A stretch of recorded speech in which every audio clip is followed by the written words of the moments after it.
over 3,000 yards passing. I mean, he's the real deal. And I think that going forward, he's going to be a problem. He's going to be one of the top 5 quarterbacks in the football league.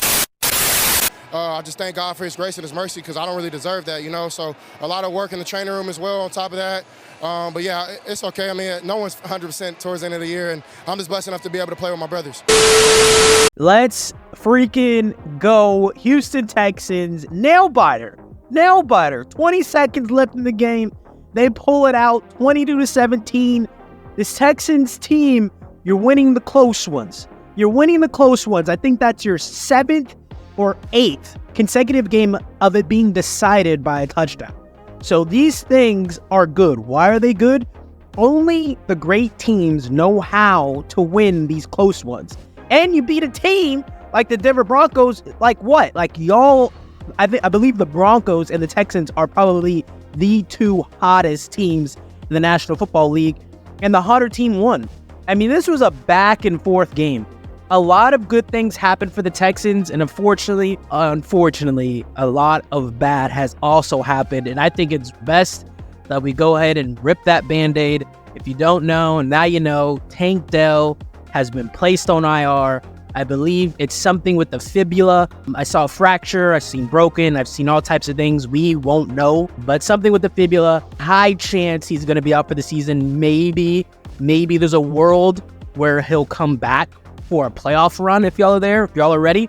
Highly doubt it. There were a few things that I saw after Tank Dell left that really helps me paint a picture of where I think this team can go. Number one is I felt like the offense kind of stalled a lot of it. Nico definitely got centered in a little bit more. There was a touchdown, and we're going to talk about Nico in a second too. Oh my gosh. There was a touchdown, or sorry, should I say quote unquote potential touchdown.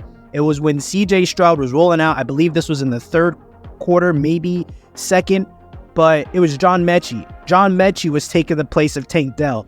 And it was in the center of the field, and it was this beautiful bomb that CJ Stroud looks like he overthrew. I believe if that was Tank Dell, not John Mechie III, I think Tank Dell gets right underneath that pass and takes it to the house, right? So there are going to be a few things that are going to be, unfortunately, lacking. Maybe Noah Brown gets the nod to come back into the rotation a little bit more. I do believe John Mechie is going to be the main guy. But still, all of that to say, you won the game. You figured out a way to win the game. I would say Bobby Slovic just needs a few days to figure out how they're going to replace Tank Dell. I think it's just a matter of time until they figure it out. Let me know in the comments, though, what do you guys think is going to happen with the offense without Tank Dell? I think it's a big loss, like massive, because Nico is going to get his. I think Nico is going to continuously get his.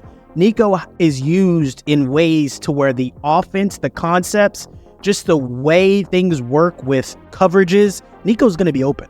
And Nico's going to get his. But it's about that second guy. It's that second dude that really blows the doors open. And so you got to figure it out. Who's it going to be? Who's going to be that second guy in line? So that's going to be the next challenge for D'Amico as well as Mr. Slovic. But other than that, CJ Stroud, he got sacked 5 times, guys. 5 times. And if you guys remember, I think it was his 3rd or 4th sack. He was hobbling. He was coming up tender on that leg.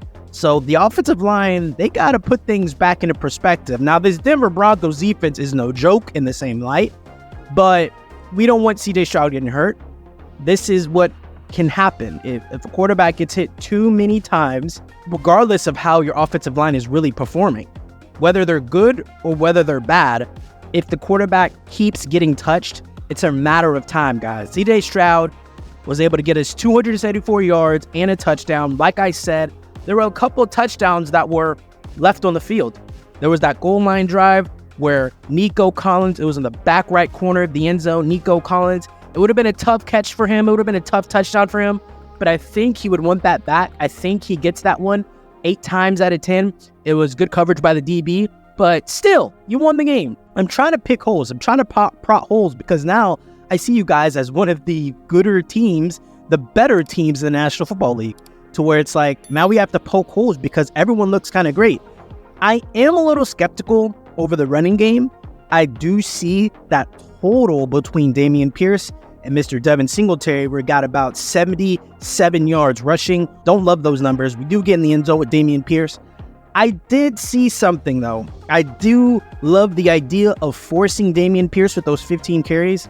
I think that opened up a lot. And I'm saying this in real time.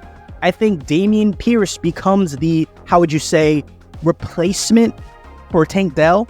Not necessarily we're going to put Dameon Pierce out in the slot, but that just means that we have to buckle down and zero in on the run game just a little bit more.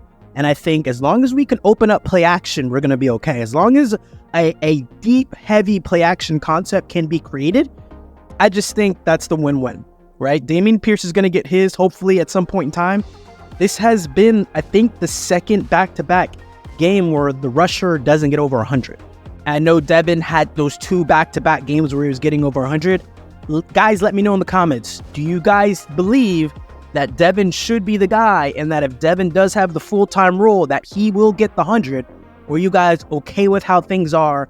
Let's keep Dameon Pierce in the main picture. This is Dameon Pierce's team. Devin was a good backup. He played great while Dameon was out, but this is Dameon's team. Let me know in the comments where you guys are with that. And then lastly, this defense. I want you guys to go back 2 videos on the Texans and just look at the comment section. It was the video where I had y'all beating the Bengals, I believe. That video, I really didn't know if this was an actual thing, but look at how much crap Derek Stingley's getting. I saw way too many comments from you guys, and I know those guys are going to backtrack now. I know those guys are going to say, well, not anymore. I know they're going to feel a certain way now, but there were so many comments back to back to back of saying, dang, I wish we had got Sauce. Or dang, Sauce was the better DB. We should have went with Sauce instead of Derek Stingley. Shut up! Shut up! That is false. That's always been false. And Derek Stingley showed you today with two acrobatic catches, 2 interceptions that a lot of defensive backs cannot make, especially that first one that was tipped by Will Anderson Jr. Hello. I cannot believe that there were that many Texans fans that were already waving off Derek Stingley Jr., that were really already off on him. To have the audacity to say we should have went Sauce, it's incredible. It's actually incredibly, I don't even know what to do. It's incredibly disrespectful. Incredibly disrespectful. And I hope every Texans fan that said that about Derek Stingley calls themselves out and puts themselves in their own mind saying, hey, I was wrong. I was actually saying Sauce was better than Stingley. I was actually saying we should have went Sauce over Stingley. I hope you all can be men and say I was wrong and go ahead and eat that bullet. Will Anderson Jr., I think you had your best day ever. 2 tackles for losses, 2 sacks, and then my favorite, absolute favorite stat for Will Anderson Jr. style edge rusher, 4 QB hits, the most on the team. He is a disruptor, and he will continue to disrupt. Texans fans, let me remind you, there were a lot of people before that draft that were shiting on Will Anderson Jr. No, Tyree Wilson's better. Tyree Wilson, go Tyree Wilson. No, stop. Will Anderson Jr. is going to take you guys to the promised land, and he's going to have other great players like Jimmy Ward, who likes to be the hero and get game-sealing interceptions to seal victories like you guys sealed today. And then you have Desmond King, who's putting his nose everywhere. And that fumble, that scoop and score, that was BS. I understand the whistle was blown early, but that sucks. You know, Desmond King gets in the end zone there. Jalen Petrie is an underrated slot safety. Where does he actually play? He's all over the field. He shot one of the holes so bad. It was amazing to see a safety just shoot through that hole. And I believe it was a tackle for a loss on Javonte Williams. This team's getting complete, guys. Things are in line. I wish the Tank Dell injury didn't happen because it gives me more confidence. But hey, this is where we see the maturation of Bobby Slovic, and this is where we see the maturity of CJ Stroud. You know, we'll see him say, I don't care who we have out there. I love all my guys, but I'm a torch it. Let me know what you guys think in the comments. Like, comment, and subscribe.